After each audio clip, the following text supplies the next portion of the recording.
చుట్టూ తెలుగుదేశం పార్టీకి సంబంధించి ఇతర నియోజకవర్గాలకు సంబంధించి కొత్తపల్లిలో మా జనరల్ ఏజెంట్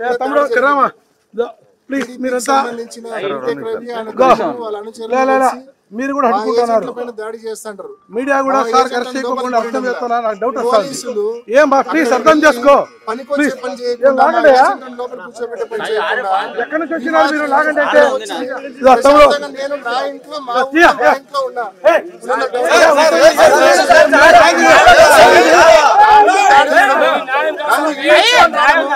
ఎంతవరకు అసలు ఎన్నికలు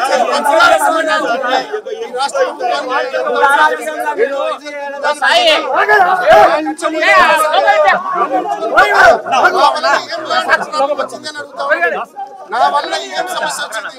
ఒక పక్క కూర్చున్నాడు మా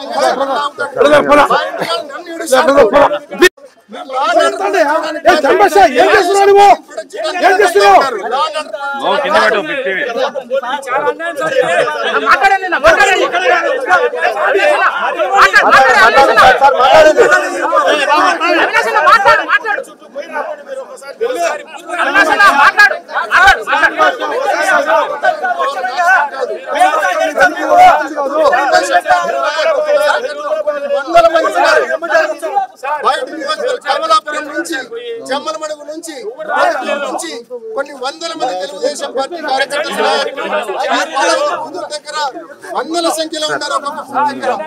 వాళ్ళని అరెస్ట్ చేయకుండా నా దగ్గరికి వచ్చి నన్ను అరెస్ట్ చేయడం, ఎంతవరకు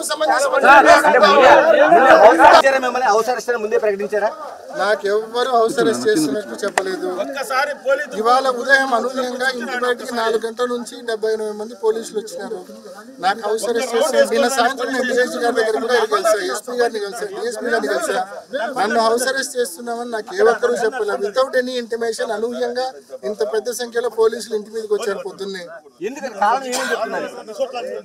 ప్రివెంటివ్ అరెస్ట్ మిమ్మల్ని తీసుకొని స్టేషన్ లో పెడతామంటున్నారు. నేను నా ఇంట్లో ఉంటాను, నేను నా ఇంట్లోనే కూర్చుంటాను. మీరు ఇంతమంది ఇక్కడ ఉండడం అనవసరము. నేను పీస్ఫుల్గా ఉండే మనిషిని. మీరు బూతులు కాడు ఇప్పటికే కొత్తపల్లి బూత్ దగ్గర మా జనరల్ ఏజెంట్ను, మా నాయకులను, మా ఏజెంట్లను, బయట నుంచి వచ్చిన తెలుగుదేశం పార్టీ కార్యకర్తలు, జమ్మలమడుగు కమలాపురం నుంచి వచ్చిన వాళ్ళు మా వాళ్ళని కొట్టినారు.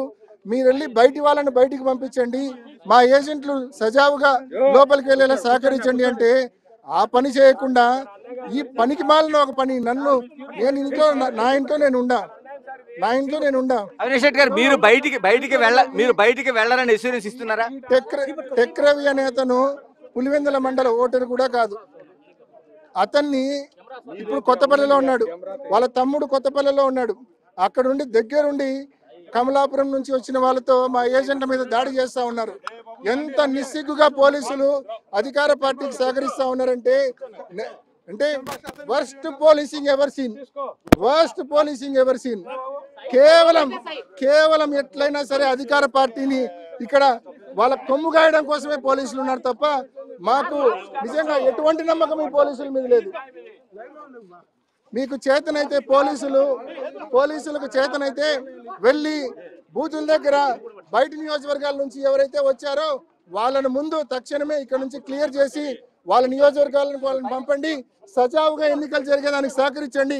మేము గడిచిన 10 రోజుల నుంచి ఒకటే అడుగుతా ఉన్నాం, సజావుగా ఎన్నికలు జరపండి అని 10 రోజుల నుంచి పోలీసులను, ఎన్నికల కమిషన్ ఒకటే అడుగుతా ఉన్నాం. మరి ఈ రోజు ఉదయాన్నే మీరు చూస్తా ఉన్నారు మా ఏజెంట్ల మీద బయట నియోజకవర్గాల నుంచి వచ్చి దాడులు చేస్తున్నారు. ఎంతవరకు సమంజసము? ఇన్ని రోజుల నుంచి మేము అడుగుతున్నాము. ఏం గాడుదలు గాయడానిక పోలీసులు ఉండేది? ఎంపీ గారు, మిమ్మల్ని అరెస్ట్ చేస్తే టీడీపీ విజయం అవుతుందా? నా అరెస్టుకు టీడీపీ విజయానికి ఏంది సంబంధం? నేను ఇంట్లో ఉంటే నేను మానిటర్ చేస్తా. మొత్తం నేను మానిటర్ చేయకూడదు. మా కార్యకర్తల మీద, మా ఏజెంట్ల మీద దాడి జరిగిన నా వరకు రాకూడదన్న ఒక వక్ర బుద్ధితో ఈ మాదిరి నన్ను తీసుకొని పోతా ఉన్నా. అంటే మా కార్యకర్తలు, మా నాయకుల స్థైర్యం దెబ్బతీయడం కోసం నన్ను ఈ మాదిరి ఈడ్చుకొని నా ఇంట్లో నుంచి తీసుకొని పోయే ప్రయత్నం చేస్తా ఉన్నారు. చూడొచ్చు, అవినాష్ రెడ్డిని పూర్తిగా పోలీసులు ఇక్కడ ఇంటి దగ్గర నుంచి తీసుకెళ్తున్న దృశ్యాలను మనం చూస్తున్నాం. చాలా వరకు తోపులాట జరుగుతుంది.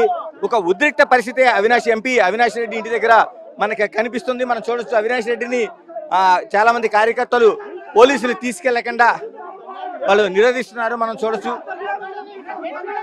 అంటే ఉదయాన్నే అంటే అవినాష్ రెడ్డి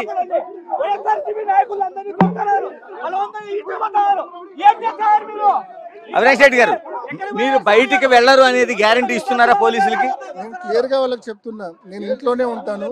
ఇంట్లో ఉండి అన్ని చోట్ల ప్రశాంతంగా పోలింగ్ జరిగే మాత్రం నేను మానిటర్ చేసుకుంటాను చాలా క్లియర్ గా చెప్తున్నా. వాళ్ళకు నేను ఇంట్లో ఉండడం ఇష్టంలా, నేను పోలింగ్ మానిటర్ చేయడం ఇష్టంలా. కేవలం మా ఏజెంట్లు, మా కార్యకర్తలు, మా నాయకుల ధైర్యం దెబ్బతీయడానికి ఈ మాత్రం నన్ను ఈడ్చుకొని మరి పొద్దున్నే 4 గంటలకు ఇంటికి వచ్చారు. ఈ మాత్రం నన్ను ఈడ్చుకొని వెళ్ళడానికి ఎంతవరకు సమంజసం అని చెప్పి నేను అడుగుతా ఉన్నా.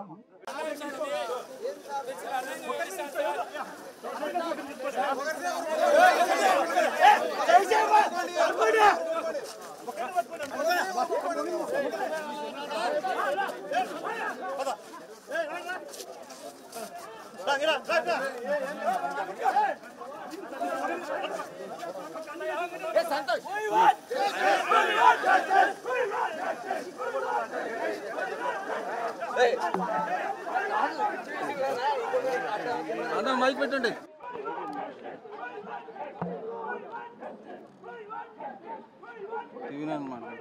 ఈ మాదిరి అరెస్ట్ చేస్తామంటే కేవలం మా కార్యకర్తలు, మా ఏజెంట్లు, మా నాయకుల స్థైర్యం దెబ్బతీయడానికి ఇటువంటి తప్పుడు పనులు పోలీసులు చేస్తూ ఉన్నారు. పోలీసులు నిజంగా చిత్తశుద్ధి ఉంటే వాళ్ళు బూతుల దగ్గరికి పోయి బయట నుంచి వచ్చిన వాళ్ళని ఫస్ట్ వెనక్కి పంపించాలా, సజావుగా పోలింగ్ జరిగేదానికి సహకరించాలి. కానీ ఆ పని మాత్రం చేయడం లేదు. చేయాల్సిన పని తప్ప మిగతా అన్ని పనులు చేస్తుంటారు.